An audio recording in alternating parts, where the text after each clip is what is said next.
नाज़रीन आदाब, खास बात के साथ मैं हूं हिना ज़ुबैर। सबसे पहले खास बात की सुर्खियां। बजरंग दल ट्रेनिंग मामले में एफआईआर दर्ज, बीजेपी ने यूपी हुकूमत पर सियासत करने का लगाया इल्जाम। बजरंग दल ट्रेनिंग मामले की मजम्मत का सिलसिला जारी, स्वामी चक्रपाणी महाराज ने हिंदुस्तान की सिक्योरिटी एजेंसियों पर भरोसा करने का बजरंग दल को दिया मशवरा।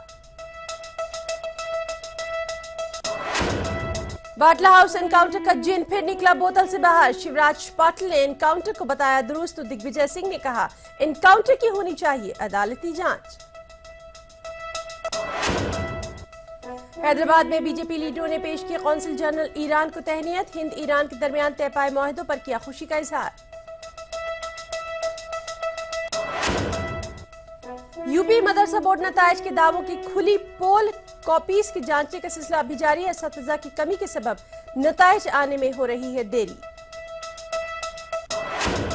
और बिहार के मुख्तलिफ जिलों में बहाल होंगे वक्फ बोर्ड के नोडल ऑफिसर, वक्फ जायदादों के तहफ्फुज के लिए उठाया गया कदम।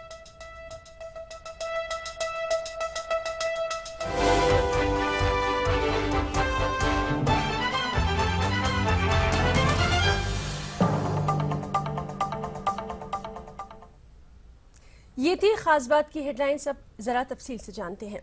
अयोध्या में बजरंग दल ट्रेनिंग कैंप मामले में एफआईआर दर्ज की गई है। चौकी इंचार्ज नैया घाट ने पुलिस स्टेशन में एफआईआर दर्ज की है। ट्रेनिंग कैंप के मुंतजमीन पर मजहबी जज्बात को ठेस पहुंचाने का इल्जाम है। वाज़ेह है कि 14 मई को अयोध्या में बजरंग दल कारकुनों को असलहे की ट्रेनिंग दी गई थी। पुलिस इस मामले की जांच कर रही है।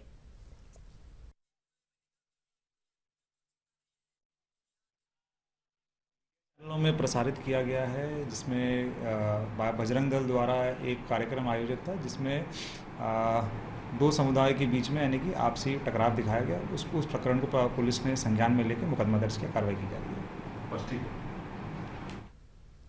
उधर बीजेपी लीडर विजय बहादुर पाठक ने बजरंग दल ट्रेनिंग मामले में यूपी हुकूमत की कड़ी नुक्ताचीनी की है। उनका कहना है कि यूपी हुकूमत इस पूरे मामले पर सियासत कर रही है। सरकार सियासत कर रही है। 14 मई की घटना है। सरकार के निर्देश पर 25 मई को प्राथमिकी दर्ज होने की बात हो रही है और कहा जा रहा है कि भावनाएं आहत हुई हैं। इलाहाबाद में राज्य की पुलिस भगवा ध्वज लेकर आतंकवादियों का पक्ष रख रही थी, प्रदर्शन कर रही थी, मॉक ड्रिल कर रही थी, तब प्राथमिकी क्यों दर्ज नहीं हुई? एक ही तरह की दो घटनाओं पर अलग अलग कानून, अनावश्यक राजनीति की जा रही है। तथ्य क्या हैं बताए जाएं। और क्या कर रहा था प्रशासन?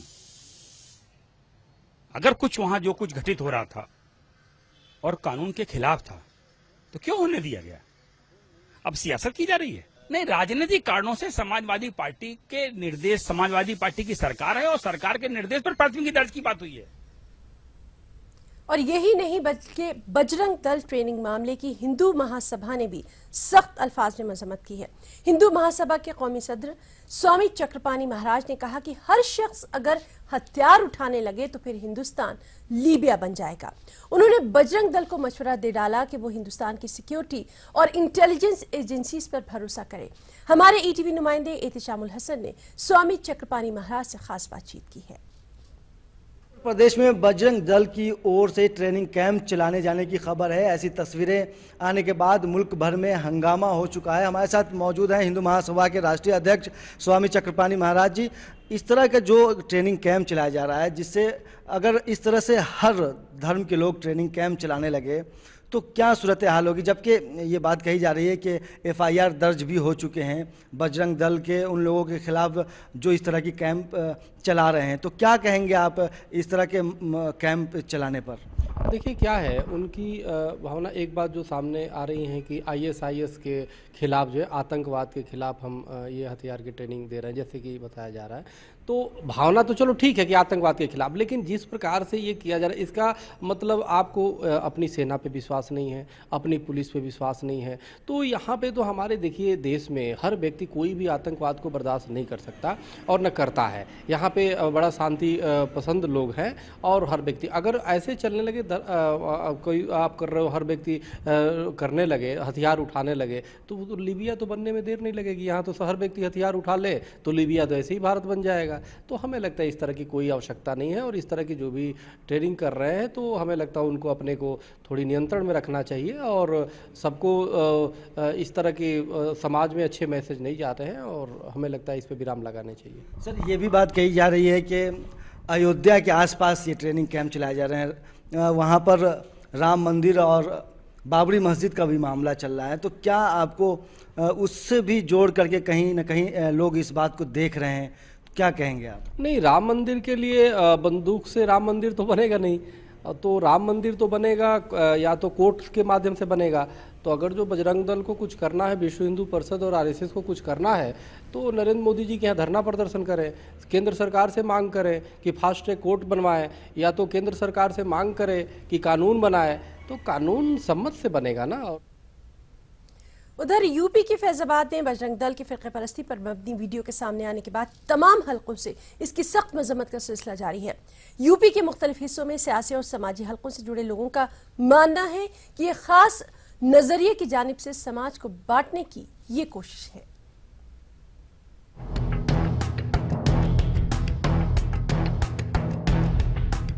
बजरंग दल की जानिब से यूपी के फैजाबाद में फिरका परस्ती पर मबनी वीडियो सामने आने के बाद तमाम हलकों से इसकी मजम्मत का सिलसिला जारी है।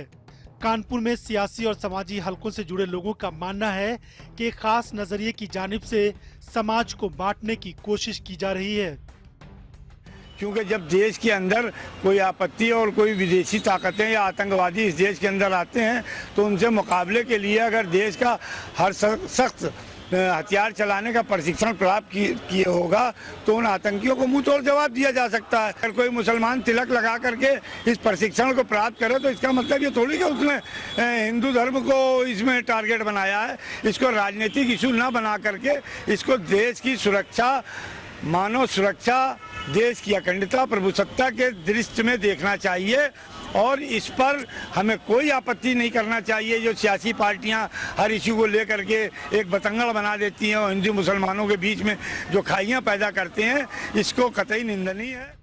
वहीं समाजवादी पार्टी लीडरान का कहना है कि फिरका परस्ती पर मबनी कोशिशों को कामयाब नहीं होने दिया जाएगा। जो लोग आत्मरक्षा के नाम पर कैंप चलाकर हिंदुओं और मुसलमानों के माबैन फासले और गलतफहमियां पैदा कर रहे हैं, उनके खिलाफ पार्टी सख्त इकदाम करेगी। ये बात भी काबिले जिक्र है कि वीडियो सामने आने के बाद भी बीजेपी लीडर ये मानने को तैयार नहीं कि उत्तर प्रदेश में इस अंदाज के कैंप भी चलाए जा रहे हैं। देखिए, मुट्ठी भर गिने चुने हुए लोग अगर लाठी लेकर कहीं एक्सरसाइज करते हैं तो उसको लेकर इतनी बड़ी चर्चा बिल्कुल नहीं होनी चाहिए। हाँ, इन सब बातों से निश्चित रूप से बचना होगा। 60 देशों में मुसलमान रहते हैं। टोपी लगा देने से किसी समुदाय संप्रदाय की आलोचना नहीं होती है। टोपी लगाकर अगर कोई गोली चला देता है, निर्मम हत्या कर देता है तो वो दोषी होता है। टोपी से राजनीति नहीं होती है और टोपी प्रतीक किसी चीज की नहीं बन सकती है। तो इन्हें लग रहा है कि किसी न किसी तरीके से प्रदेश का माहौल खराब किया जाए। उसी कड़ी में इस तरीके के वीडियोस ये सामने ला रहे हैं कि पूरे देश को इस बात के लिए सोचना पड़ेगा कि क्या इस तरीके के कैंप चलाने वाले लोग, जो लोग आर्मी या पैरामिलिट्री जो हमारे देश का कानून है उसके अंतर्गत अगर नहीं आते हैं तो क्या उन्हें भी आतंकवादी ना घोषित किया जाए? और अगर उन्हें आतंकवादी घोषित किया जाए तो क्यों ना ऐसे संगठनों पर बैन लगना चाहिए। बजरंग दल के जरिए अयोध्या में चलाए जा रहे कैंप का वीडियो सामने आने के बाद समाज के मुख्तलिफ हिस्सों से मुसलसल अफसोस का इजहार किया जा रहा है। लोगों का मानना है कि इस तरह के प्रोग्राम से अवाम के अंदर इंतशार का माहौल पैदा होगा। Bureau report, ETV news. Batla house encounter का जिन एक बार फिर बोतल से बाहर आ गया है। जो कि कांग्रेस के लिए कहीं ना कहीं दर्द-ए-सर जरूर बन गया है। कांग्रेस लीडर और साबिक वजीर दाखिला शिवराज पाटिल ने कहा कि बाटला हाउस एनकाउंटर सही था, जबकि कांग्रेस के ही सीनियर लीडर और जनरल सेक्रेटरी दिग्विजय सिंह अपने पुराने बयान पर कायम है। दिग्विजय सिंह ने एक बार फिर कहा है कि बाटला हाउस एनकाउंटर फर्जी था।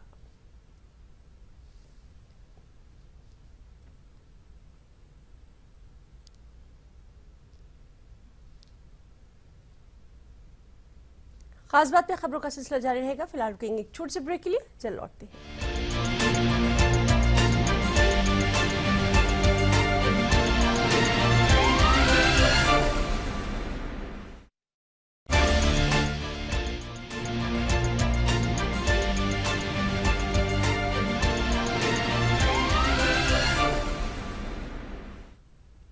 ब्रेक के बाद खास बात में एक बार फिर आपका इस्तकबाल करते हैं। खबर यूपी से है। यूपी मदरसा बोर्ड ने इम्तिहानात के खत्म होने के बाद मई माह के आखिर तक नताइज के ऐलान का दावा किया था, लेकिन मदरसा बोर्ड का यह दावा अब खोखला नजर आ रहा है। इम्तिहानात की कॉपीज के जांचने का सिलसिला अभी भी कई सेंटर्स पर जारी है और आने वाले कुछ हफ्तों तक ये सिलसिला मुकम्मल होता नजर नहीं आ रहा और जाहिर सी बात है कि इससे तलबा में काफी बेचैनी देखी जा रही है।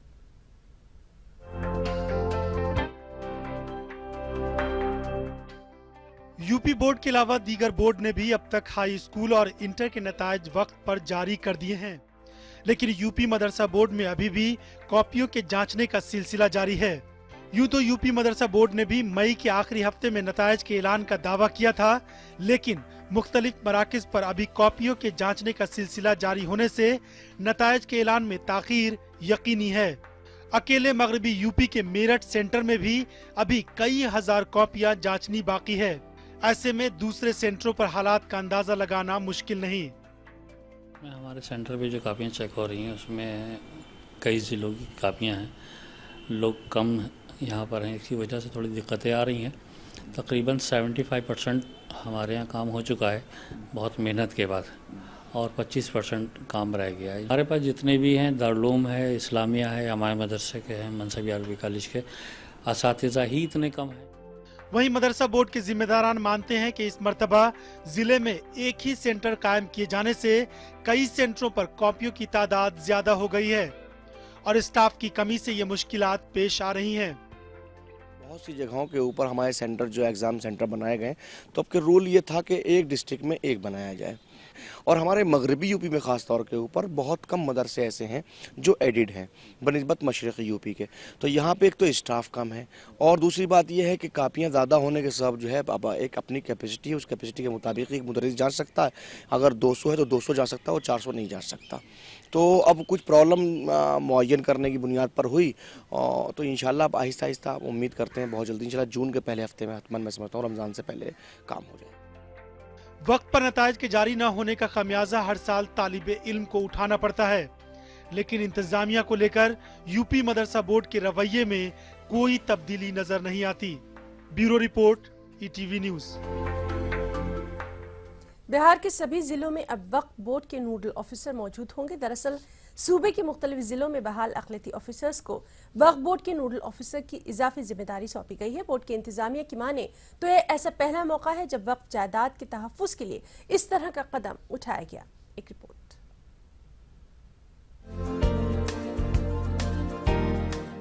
बिहार के सभी जिलों में अब वक्फ बोर्ड का नोडल ऑफिसर वक्फ जायदाद की तहफ़्फ़ुज़ करता नजर आएगा। जिलों में बहाल हुकूमत के अक़लियती ऑफिसरों को इसकी जिम्मेदारी दी गई है। वक्फ की जमीनों पर तरक्याती कामों को नाफिज कराने का काम भी नोडल ऑफिसर का ही होगा। पहली बार हुए इस फैसले से बोर्ड के इंतजामिया बेहद खुश हैं। जिले में एक जिला माइटी वेलफेयर ऑफिसर बहाल किया गया है।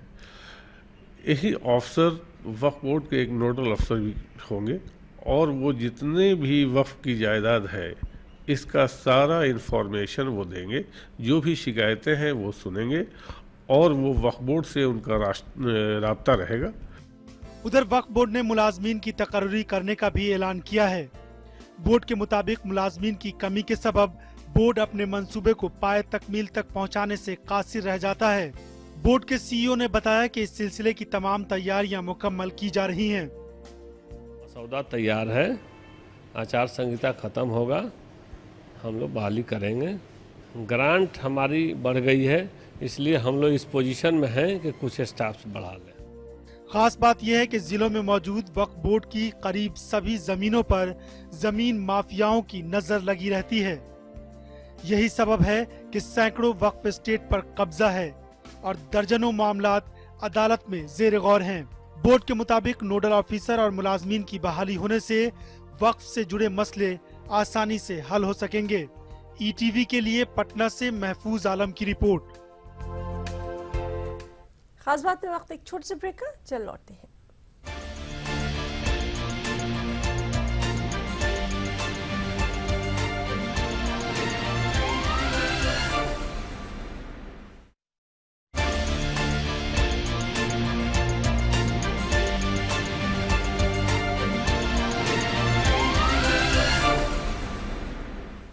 और ब्रेक के बाद खास बात में बात करेंगे इल्म और अदब की।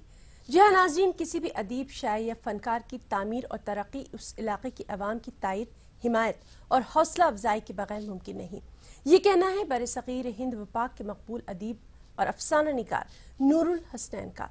नूरुल हसनैन अदब की दुनिया में जाना पहचाना नाम है। तो नाज़रीन, आप देखिए हमारे बुलेटिन की खास रिपोर्ट। मुझे इजाज़त दी, आदाब।